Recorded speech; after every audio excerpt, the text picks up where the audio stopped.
As I mentioned in the previous episode, after the fall of Budapest in March 1945, the Royal Hungarian Army consisted of 6 infantry divisions, the elite Szent László Division, 2 mountain brigades, 1 reserve division in Poland, 2 replacement divisions, the Hussar Division, and 1 armored division.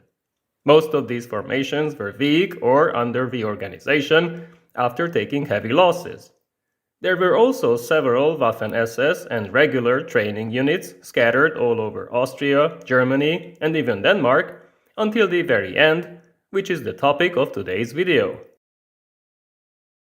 After the Battle of the Bulge and the failed attempt to relieve Budapest, Hitler decided to launch yet another major counterattack in March using 6th Panzer Army, which had been brought up to strength following the Ardennes offensive.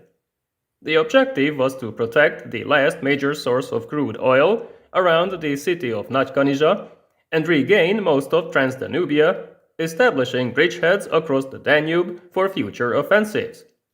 Operation Spring Awakening also included 2nd Panzer Army near Kaposvár, units of Army Group E to the south, and several Hungarian formations which had already warned that the terrain was not suited for heavy armor due to the spring thaw and the mud.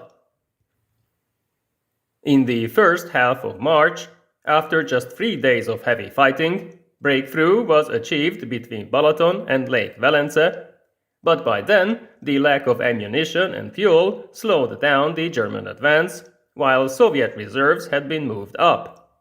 At the same time, to the south, 2nd Panzer Army could only advance 12 kilometers, and Army Group E could only establish small bridgeheads along the Drava without any follow-up attacks. Casualties were mounting. After 9 days, 6th Panzer Army had only 185 combat-ready tanks out of 595. Many of them simply got stuck in the mud. Hungarian 20th and 25th Infantry Divisions participated in the main attack, while 2nd Armored and the Hussar Divisions guarded their left flank to the north. New replacements were already demoralized. Most of them did not see the point in further fighting. The Szent László Division was on the northern bank of the Danube, while 1st Army was in Slovakia with 16th and 24th Infantry Divisions, 3rd Replacement Division, and 1st Mountain Brigade. These units were also depleted, unable to put up serious resistance. The Hussar Division in the Vértes Mountains, northwest of Budapest, reported a concentration of Soviet troops, relying on reports from refugees who kept arriving in large numbers. The Luftwaffe sent similar reports, but these were mostly ignored, so when the Soviet counterattack began on the 16th of March, 4th Panzer Corps and the Hussar Division soon ran out of reserves and ammunition. After heavy fighting, Tata fell on the next day. Contact with neighboring units was lost. German forces and their supply units were rapidly moving west. The Hussars captured a Soviet anti-tank battery that stumbled into their trenches, believing there were no Axis units left in the area, but retreat was inevitable. On the 20th of March, the Red Army's attacks intensified. Hungarian 25th Infantry Division held back the Soviets until nearby German units escaped, but it had to follow soon afterwards. As there were no major German units between the Soviet spearhead and Vienna, 6th Panzer Army was ordered to stop its attack and turn north to cut off the advancing enemy. This could not be carried out, so while 5th SS Panzer Division acted as the rearguard, the entire Panzer Army started a disorderly retreat, losing most of its equipment. Székesfehérvár fell on the 21st of March, followed by Győr, Szombathely, and Sopron. Army Group South retreated into Austria, while 2nd Panzer Army gave up its bridgeheads along the Drava River. The oil fields around Nagykanizsa were captured in early April, and with that, Germany's last major source of crude oil was gone. The three German armies, 6th, 2nd and 6th Panzer could not close the gaps anymore, and the Soviets also advanced along the north shore of the Danube, pushing back remnants of the St. Laszlo and 2nd Armored Divisions, capturing Komárom. Training and equipping new Hungarian units in Germany officially ceased by that time, as all German training districts were mobilized to reinforce frontline units. The situation was chaotic.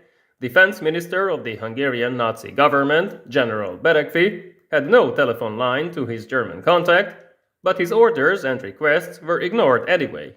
He tried to gather all Hungarian units in the München area, the German 7th military district, but most of them could not be reached anymore.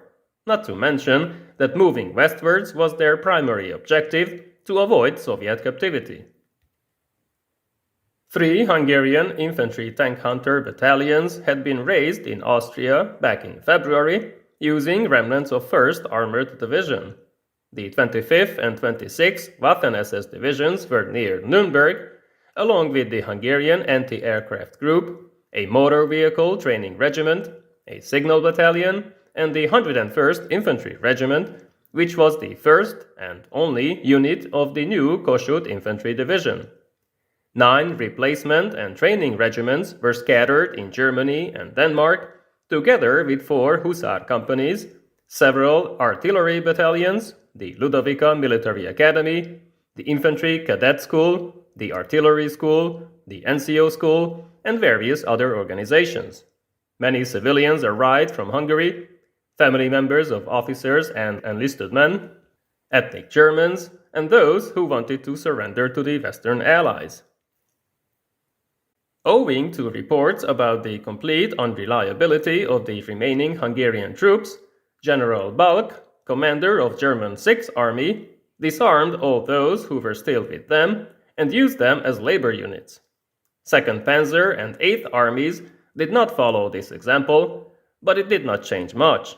By early April, the remaining demoralized and depleted formations were all outside of Hungary in 3 main groups. 1st Army was now in Slovakia with 16th and 24th Infantry Divisions and 3rd Replacement Division. They retreated with the German armies and surrendered to Soviet forces in Bohemia. 3rd Army with 2nd Armored, the Hussar, 1st Mountain, 23rd Reserve, and 9th Border Guard Divisions retreated into Austria along the Danube, where most of them were captured by the Western Allies. At the same time, 2nd Corps with 20th and 25th Infantry and the St. Laszlo divisions fought along the Mura and Drava rivers in Croatia and Austria. 20th Infantry and the St. Laszlo divisions followed the last orders and entered Carinthia, where they surrendered to the British. In the last months of the war, the new Provisional Government of Hungary, led by General Béla Miklós, former commander of 1st Army, promised to actively participate in the conflict and send newly created divisions to fight Germany. War was declared in December, after which smaller units, such as the Buda Volunteer Regiment, were raised. Eventually, 2 new infantry divisions were sent to Austria, but the German capitulation arrived before they could join the fighting. On the 8th of May 1945, the war in Europe officially ended with the surrender of all German forces. 70,000 Hungarians also surrendered on the same day, most of them, 45,000, in Czechoslovakia. Interestingly, the St. Laszlo division was kept under arms until some issues between the British and Tito's new Yugoslav government were cleared up. In World War II, Hungary lost around 300,000 soldiers, killed and missing, with another 325,000 captured by the Soviets. More than 300,000 civilians, men, women, and children, were taken to the Soviet Union as slave labor, so more than 600,000 ended up in Gulag camps, which were similar to the Nazi concentration camps. Roughly half of them never returned, but we should also mention that tens of thousands were killed in neighboring countries, mainly by Yugoslav partisans in Vojvodina. Ethnic cleansing, mass deportation, and the redrawing of national borders followed, creating more issues which the Paris peace treaties did not even attempt to resolve. More on this in future episodes.